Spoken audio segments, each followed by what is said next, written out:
Hai Bu. Ya, apa Mada Raihan? Fawailul lil musallin alladzina hum an salatihim sahun alladzina hum yura'un. Ya, bagus. Yang artinya, maka celakalah orang yang sholat, yaitu orang-orang yang lalai terhadap sholatnya, yaitu orang yang berbuat riya. Nah, ada 5 macam riya. Yang pertama yaitu riya dalam beribadah.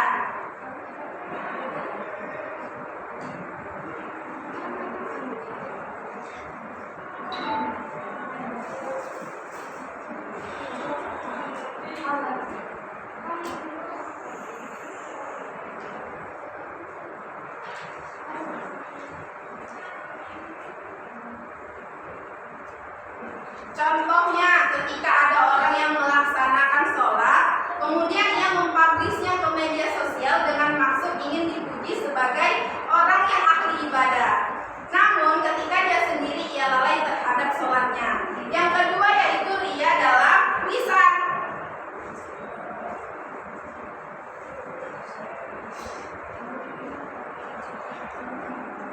Nah, contohnya ketika ada orang yang suka berbohong ketika melaksanakan sesuatu, namun ia tidak pernah melakukan hal tersebut.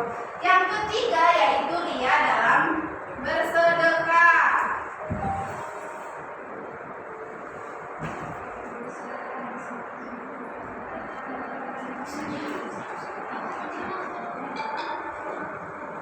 Contohnya ketika ada orang yang ingin memberi sesuatu kepada orang lain dengan maksud ingin dipuji oleh orang lain.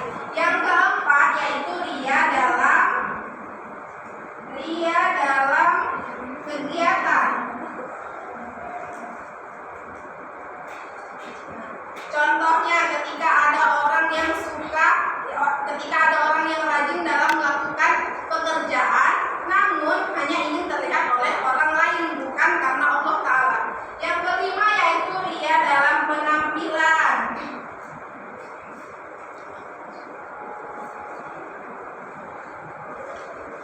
Nah, contohnya seperti di zaman sekarang kita lihat orang-orang yang suka memakai outfit yang bagus-bagus hanya karena ingin dilihat cantik oleh orang lain. Nah, selanjutnya bagaimana cara menghindari sifat riya ini anak-anak? Yang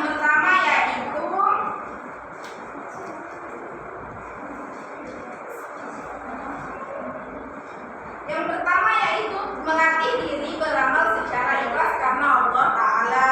Yang kedua, tidak bangga jika perbuatan baiknya dipuji dan tidak marah jika perbuatan baiknya tidak dipuji.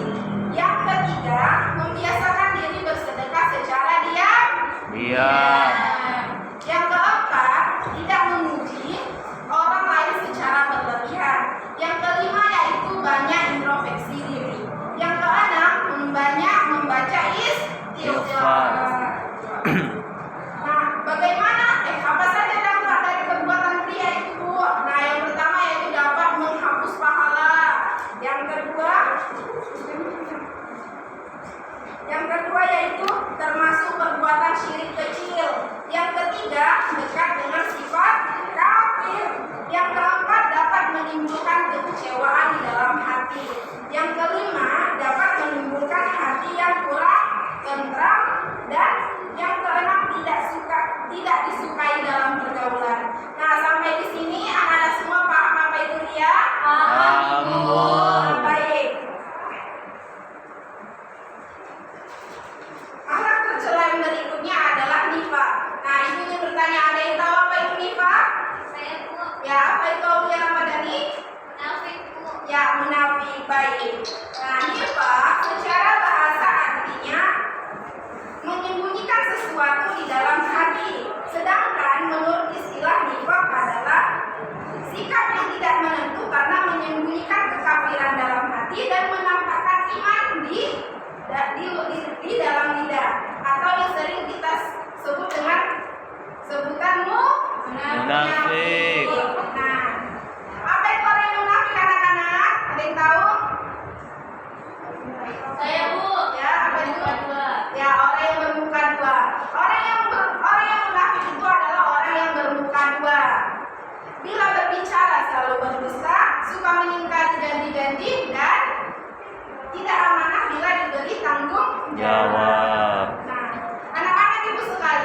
nifaq i'tiqadi.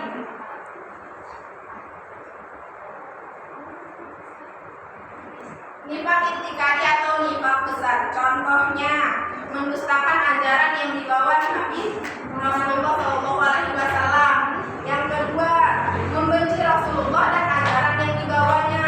Yang ketiga, merasa gembira akan kemunduran agama yang dibawa Rasulullah. Yang keempat, tidak senang dalam kemenangan agama Allah. Yang kedua yaitu nikmat amali.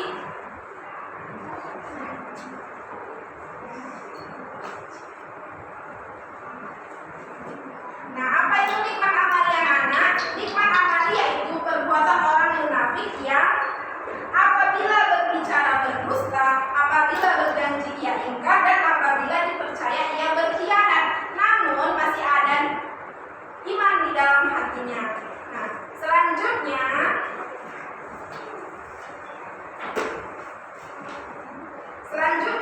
bagaimana cara menghindari perilaku nifaq anak-anak? Yang pertama yaitu menyadari bahwa perbuatan nifaq sangat berbahaya bagi kita semua. Yang kedua, banyak bergaul dengan orang-orang yang soleh. Yang ketiga, membiasakan diri berkata jujur, berjanji setia, dan bersikap ramah. Yang keempat, melatih diri bersikap sesuai dengan hati nurani. Yang kelima, meningkatkan ketaatan dengan cara beribadah kepada Allah. Yang keenam, menunjukkan sikap cinta Rasul dengan bersalawat kepadanya. Nah, selanjutnya apa saja Bu dampak dari negatif? Dampak dari sikap nifaq Bu, yang pertama yaitu akli.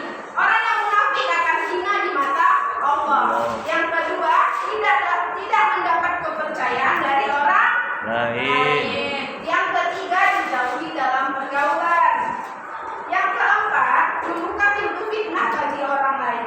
Yang kelima, dapat melukai hati orang lain.